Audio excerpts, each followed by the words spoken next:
दोस्तों नमस्कार, मैं सुबोध कुमार। आप देख रहे हैं खबर नेशनल टाइम्स और हुड्डा को लेकर बड़ी खबर। आपको बता दें कि लोकसभा में बीजेपी हुई हाफ, विधानसभा में भी हो जाएगी साफ, ये हुड्डा ने बड़ा बयान दिया है। पूर्व मुख्यमंत्री और नेता प्रतिपक्ष भूपेंद्र सिंह हुड्डा का कहना है कि लोकसभा चुनाव में बीजेपी हाफ हो गई है और विधानसभा चुनाव में पूरी तरह साफ हो जाएगी।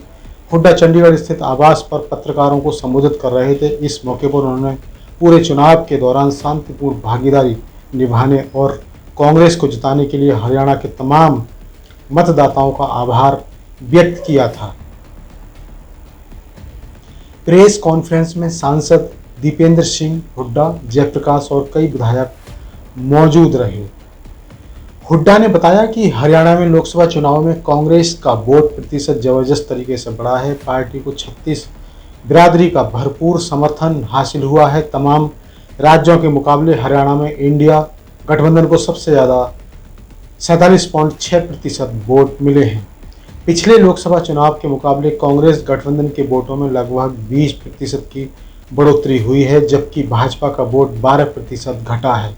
कांग्रेस ने 46 विधानसभाओं पर जीत दर्ज की है।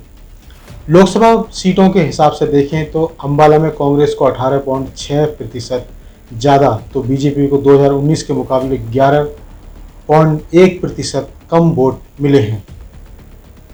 भिवानी में कांग्रेस को 21% से ज़्यादा तो बीजेपी को 13.8% कम वोट हासिल हुए हैं। फरीदाबाद में कांग्रेस को 20.3% ज़्यादा तो बीजेपी को 15.1% कम वोट मिले हैं। गुरुग्राम में कांग्रेस को 11.6 ज़्यादा तो बीजेपी को 10.4 वोट प्रतिशत कम हासिल हुए हैं। हिसार में कांग्रेस को 33% ज़्यादा तो बीजेपी को 7.9% कम वोट मिले हैं।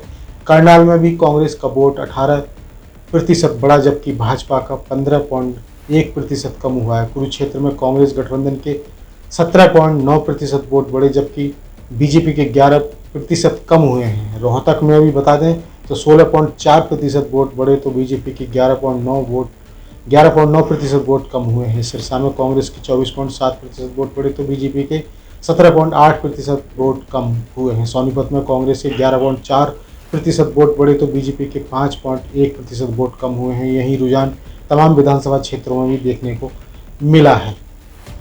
इससे जनता के रुझान और राजनीतिक लहर का पता चलता है। हुड्डा ने कहा कि जनता विधानसभा चुनाव का बेसब्री से इंतजार कर रही है ताकि बीजेपी को सत्ता से बेदखल कर कांग्रेस की सरकार बनाई जा सके। भूपेंद्र सिंह हुड्डा ने कहा कि हरियाणा लोकसभा चुनाव में करारी हार और विधानसभा चुनाव में सुपड़ा साफ होते देख अब बीजेपी को 100 गज के मुफ्त प्लाट की याद आई है, जबकि कांग्रेस सरकार ने इस योजना को शुरू किया था और लगभग 4 लाख करीब एससी और ओबीसी परिवारों को 100 गज के मुफ्त प्लाट बांटे गए थे। कांग्रेस पार्टी ने प्रदेश के 7 लाख से ज़्यादा परिवारों को यह प्लॉट देने की योजना बनाई थी, लेकिन बीजेपी ने सत्ता में आते ही इस योजना को बंद कर दिया था। इसी वजह से कांग्रेस द्वारा अलॉट किए गए कुछ प्लाट्स का कब्जा लाभार्थी परिवारों को नहीं मिल पाया। 10 साल तक बीजेपी ने लाभार्थियों को प्लॉट से वंचित रखा। इस योजना को बंद करके बीजेपी ने 3 लाख से ज़्यादा परिवारों से 100 गज के प्लॉट का अधिकार छीन लिया था। इसके लिए बीजेपी को तमाम गरीब एससी और ओबीसी परिवारों से माफ़ी मांगनी चाहिए। हुड्डा ने कहा कि प्रदेश में कांग्रेस सरकार बनने पर इस योजना को फिर से शुरू किया जाएगा और लाभार्थी परिवारों को 100 गज के प्लॉट पर 2 कमरे का पक्का मकान बनाकर दिया जाएगा। भूपेंद्र सिंह हुड्डा ने कहा कि 10 साल भाजपा ने हरियाणा में पुलिस प्रोपोगेंडा और पोर्टल की सरकार चलाई है। पुलिस के जरिए इस सरकार ने किसानों पर लाठी और